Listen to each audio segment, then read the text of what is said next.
Désolé pour l'appareil tombé avant, c'est la reprise maintenant. Je disais donc que Jules Verne avait vu beaucoup de choses et c'était un paradoxe. Parce qu'il était riche, sa femme devait sûrement et ses enfants bénéficier d'une bonne vie et sa femme écrivait à son ami, une amie, en lui disant: Mon mari n'est qu'un petit scribouillard sans intérêt.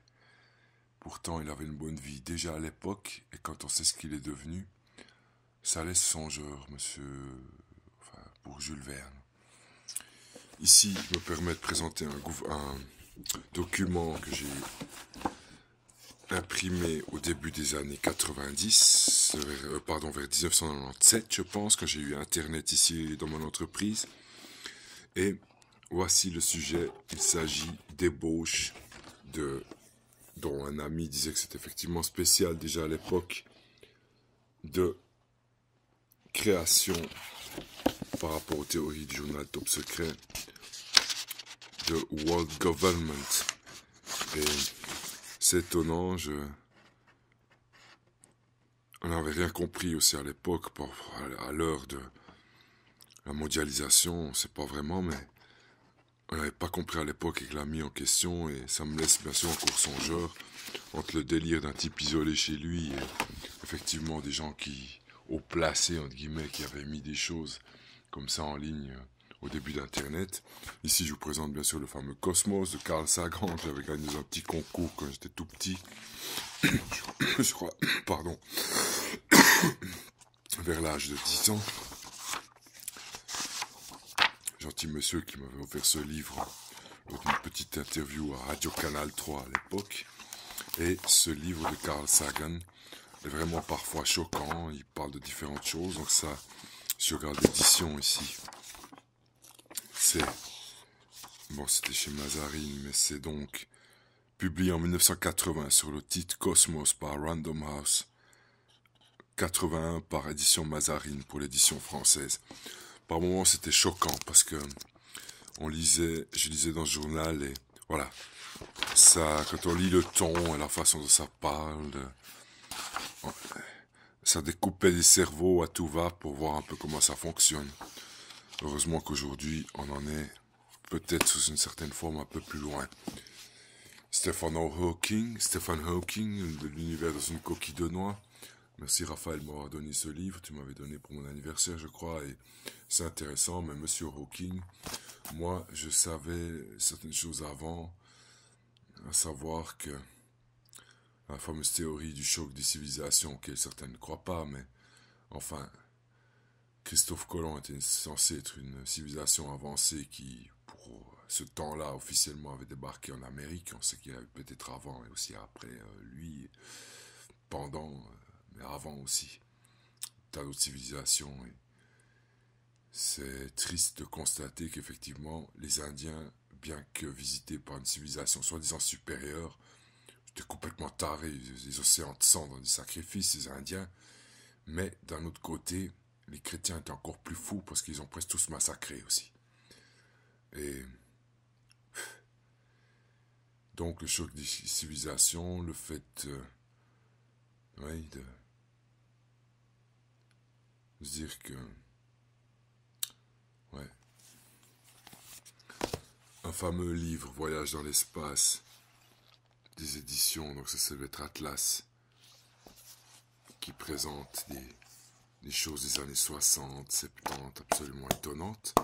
Moi, j'ai jalonné mon histoire quand j'étais petit. Ici, Joseph Allen et Russell Martin. Joseph Allen était donc un astronaute shuttle, aller-retour pour l'espace, chez Mazarine aussi. Un livre vraiment superbe. Je trouvais dans les librairies du coin, là, j'ai Schertz, actuellement Lutti. Ici, je me permets de parler de Splendor Veritatis, la splendeur de la vérité de Jean-Paul II, une encyclique écrite, je pense, sous l'égide de Benoît XVI, en fait, mais absolument incroyable. Absolument incroyable, je pourrais vous recommander. La science des extraterrestres de Rick Julien, le fameux cas dont je vous ai parlé dans Aliens in Time, et qui présente, je vous dis, toutes sortes de choses absolument étonnantes. Ces théories, je sais que Jean-Pierre Petit J'espère ne vous voudra pas, n'aime pas ça. Et c'est vraiment étonnant parce que on en arrive à des choses qui sont étonnantes. Par exemple, avec les histoires de temps, c'est étonnant, il parle des rêves. Comment ça se fait que des rêves qui durent quelques minutes dans le temps de notre corps physique, on a l'impression que ça fait des heures et des heures. Et quand vous avez des rêves ou que vous avez physiquement rêvé des heures et que à ce moment-là, on peut se demander combien de temps durent les rêves en question, des jours par rapport à ces corps différents. Je parle du chat de Schrödinger, donc je vous rappelle que Eric Julien serait un pile, il doit une 60-70 d'années, j'ai vu une fois à la télé, ou 2 fois, mais ça doit être un scientifique, ancien pilote, qui soit scientifique privé tout seul, qui ne veut pas donner son identité. Donc c'est étonnant, il parle justement de ces notions d'espace-temps, chose surprenante d'un point de vue physique, nos horloges individuelles sont différentes, la relativité restreinte prévoit que le temps se dilate et que l'espace se contracte à mesure que notre vitesse propre s'accroît. Des choses comme ça, la géométrie du temps, acausalité, causalité, le monde spirituel, porte temporelle variable, observation, concentration, ça c'est pour accroître maturité perceptive, toutes sortes de concepts absolument parfois les plus étonnants les uns que les autres. Si on regarde ici le temps des explications par rapport au temps, il explique donc justement les extraterrestres extratemporels. Ça veut dire en fait qu'ils voyagent dans l'espace-temps. Ça rejoint en fait ces théories, il me semble. Toutes sortes de théories où d'autres personnes essayent de parler de l'espace-temps.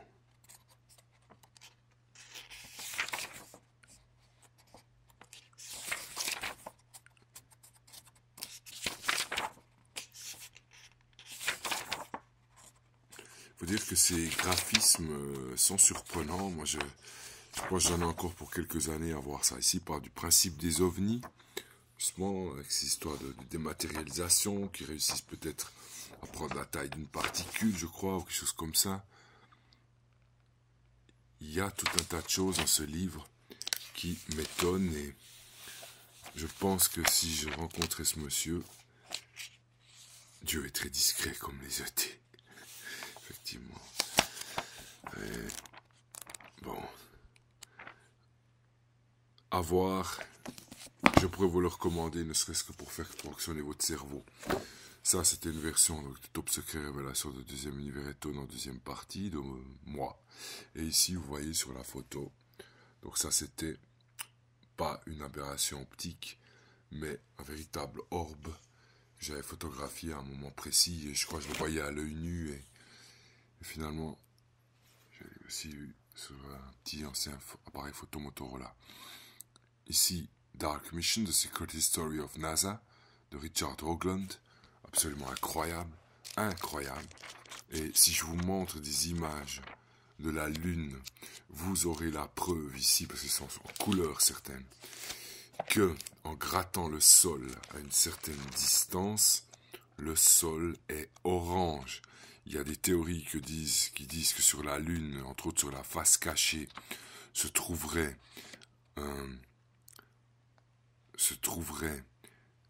des régions entières couvertes d'or, une sorte d'or dont on se demande si vraiment il serait possible de l'extraire ou pas, ou si ça n'a pas déjà été tenté, ou s'il y a une interdiction de territoire.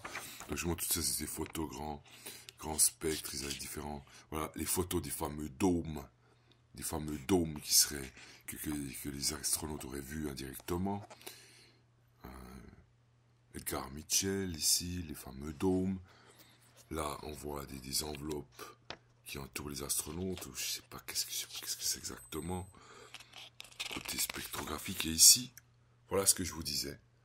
Si on gratte le sol à une certaine distance du régolithe, de la surface donc, en dessous, le sol est orange, et c'est une forte charge en fer. Et ce fer contient de l'hélium 3 et 4. Et cette substance, ou cette matière, est une raison valable de retourner sur la Lune, car ce hélium 3 et 4, pour des réactions nucléaires, disons pour des recherches ici sur Terre ou pour une nouvelle forme d'énergie, 1 kilo de hélium 4 vaut plusieurs milliards de dollars. On n'en a pas beaucoup sur Terre. Et voilà, donc si une fois vous vouliez regarder ce livre de Rogland, vous le trouvez, je vous dis tout de suite dans quelle édition il a paru.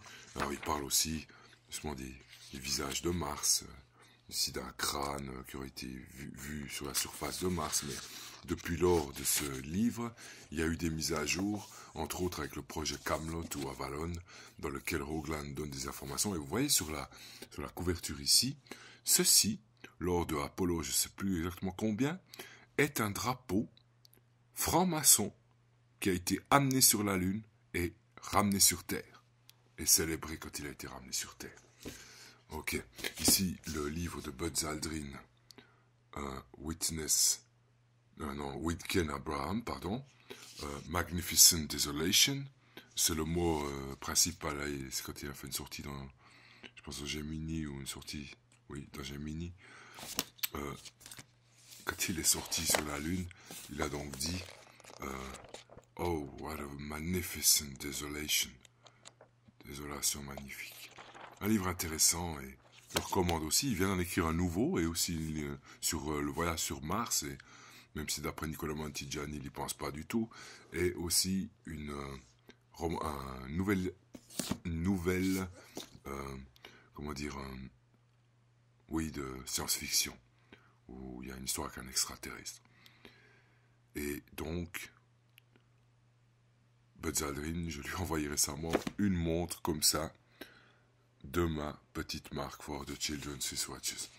Ici, Jean-Loup Chrétien, Mission Mir, Notre avenir dans l'espace, l'époque de Claudie André Dezay, Claudie Aigneret, qui, avec son mari, aussi Monsieur Aigneret, sont allés les deux dans la station Mir ou aussi dans l'ISS, pour Monsieur Aigneret peut-être, et oui.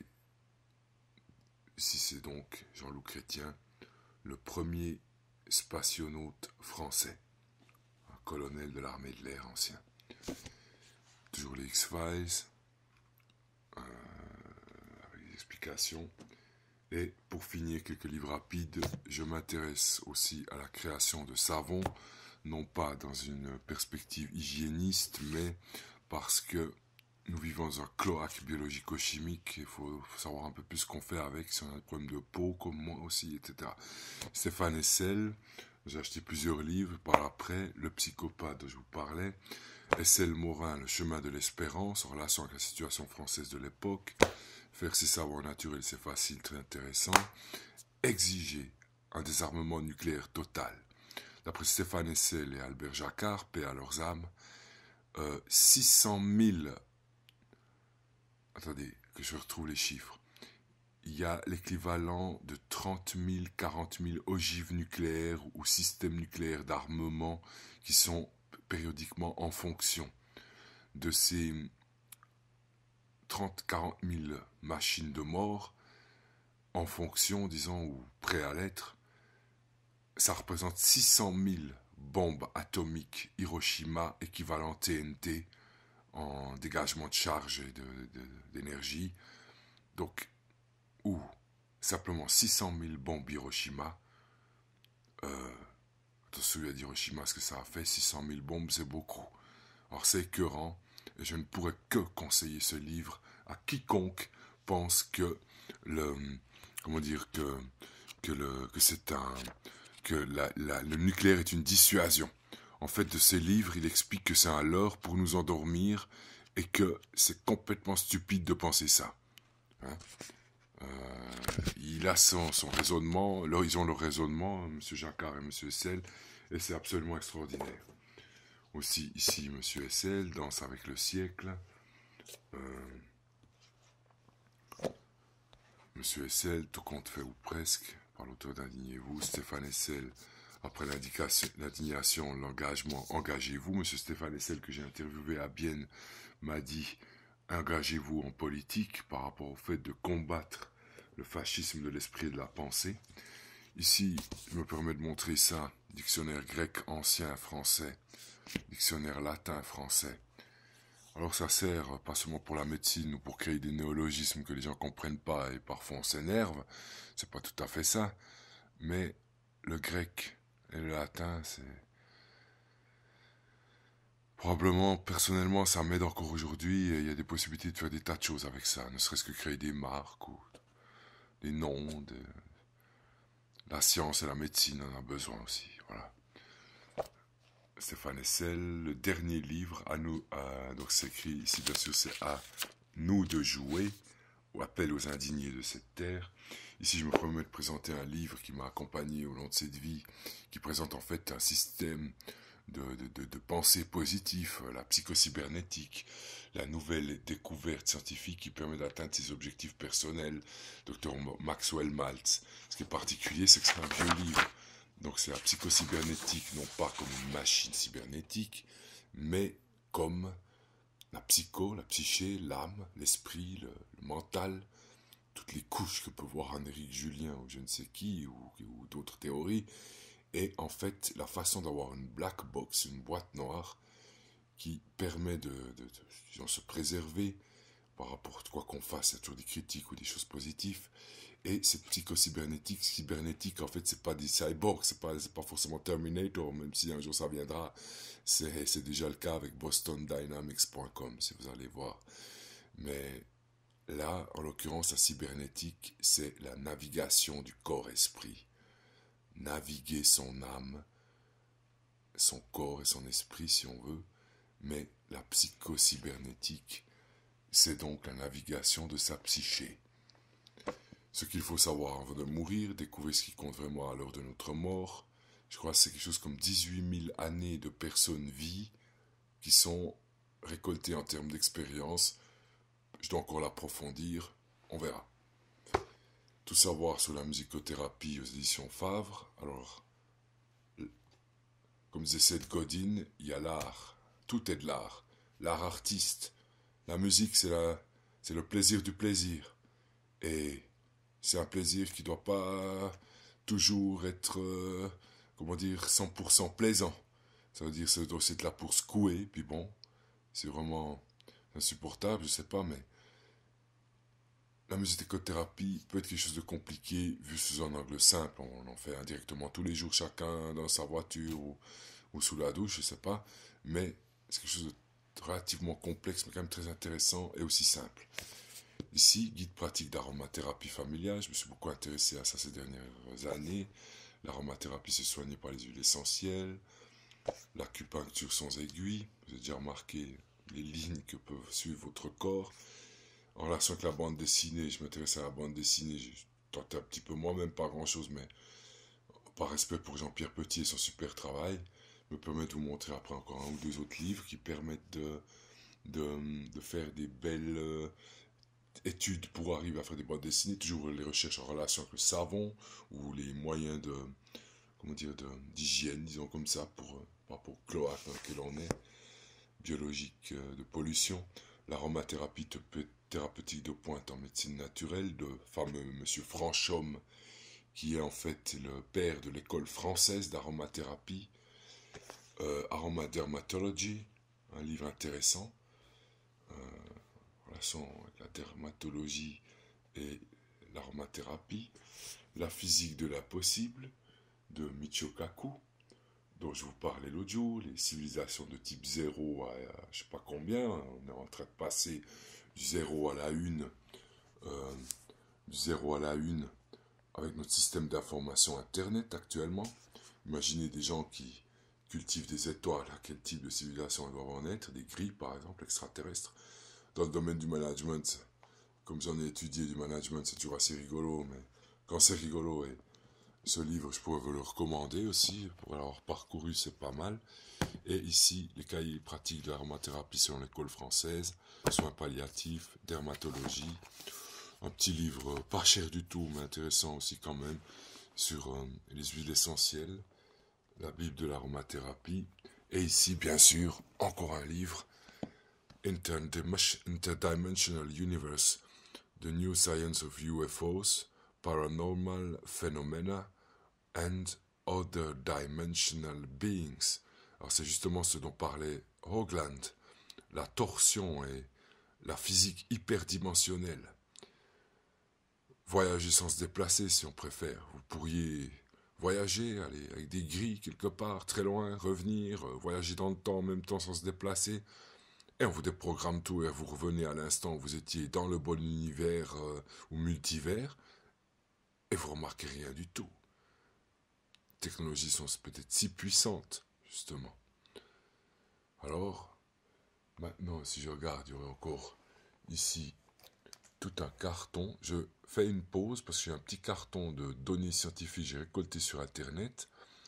Je fais une petite pause et pour que ça fasse pas trop long avec la mémoire, dans le système vidéo, je vous... Allez, à tout de suite.